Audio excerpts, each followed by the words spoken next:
Hello friends, இன்றைக்கி நம்ம வீடியோவில் என்ன பார்க்க போகிறோம் அப்படின்னா, ஒரு சூப் ரெசிபி தாங்க பார்க்க போகிறோம். இது என்ன சூப்பர் அப்படின்னா கொல்லிமலையில் இருக்கக்கூடிய அந்த ஆட்டுக்கால் சூப்புன்னு சொல்லுவாங்கள்ல. ஆக்சுவலாக அது ஆட்டுக்கால்னால் ஆட்டுக்கால் கிடையாதுங்க. அந்த பொடி எல்லா பொடியும் சேர்ந்த மாதிரி வச்ச சூப்.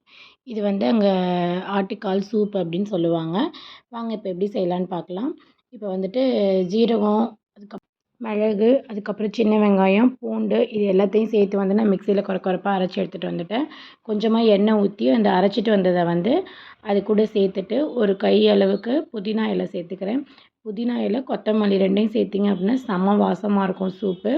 2யும் சேர்த்து நல்லா வந்து வதக்கிட்டு ஒரே ஒரு தக்காளி, ஒரு சின்ன சைஸ் தக்காளி போதும், ரொம்ப பெருசு வேணாங்க. சின்ன சைஸ் தக்காளி எடுத்து அதிலேயே வந்து கரைச்சி விட்டுக்கோங்க. கரைச்சி நீங்கள் கட் பண்ணி போட்டாலும் ஓகே. நான் வந்து அப்படியே கரைச்சி விட்டுக்கிறேன்.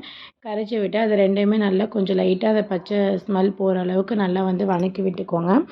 வதக்கி விட்டதுக்கப்புறமா தேவையான அளவுக்கு உப்பும் சேர்த்து வந்துட்டு நல்லா வதக்கி விட்டுக்கோங்க. வதக்கி விட்டதுக்கப்புறம் அந்த பொடி இருக்குது பார்த்தீங்களா, அது வந்து நான் 2 ஸ்பூன் மட்டும்தான் எடுத்துக்கிறேன், அதிகம் எடுத்துக்கலைங்க. நல்லா 2 ஸ்பூன் அளவுக்கு எடுத்து நீங்கள் தண்ணியில் கரைச்சி ஊற்றிக்கிட்டாலும் ஓகே, இல்லை அது கூட சேர்த்து கலந்ததுக்கப்புறமா நீங்கள் வந்து கரைச்சி விட்டுக்கிட்டாலும் ஓகே. நான் வந்து அப்படியே பொடியை வந்து அதோடு சேர்த்துக்கிறேன். நான் வந்து கரெக்டாக 2 ஸ்பூன் தாங்க எடுத்திருக்கேன் பாருங்கள். அப்படியே சேர்த்துட்டு லைட்டாக அப்படியே வதக்கி விட்டு தண்ணி வந்து இப்போ நான் ஊற்றிட போகிறேன். உங்களுக்கு சூப்புக்கு எந்த அளவுக்கு தண்ணி வேணுமோ அந்த அளவுக்கு ஊற்றுங்க. ஆக்சுவலாக 1 டேபிள் ஸ்பூன் போட்டாலுமே நம்ம வந்துட்டு நல்லா தாராளமாக குடிக்கிற மாதிரி 4 பேர் குடிக்கிற மாதிரி நம்ம வச்சுக்கலாம். நான் வந்து கொஞ்சம் எக்ஸ்ட்ரா வேணும் அப்படிங்கிறதுனால கொஞ்சம் நிறையா குடிப்பாங்க எங்கள் வீட்டில். அதனால நான் கொஞ்சம் எக்ஸ்ட்ரா வேணுங்கிறதுனால டேபிள் ஸ்பூன் போட்டு நிறைய வந்து தண்ணி ஊற்றிருக்கேன். பாருங்கள், பார்க்கவே எப்படி கலர்ஃபுல்லாக சூப்பராக இருக்குன்னு.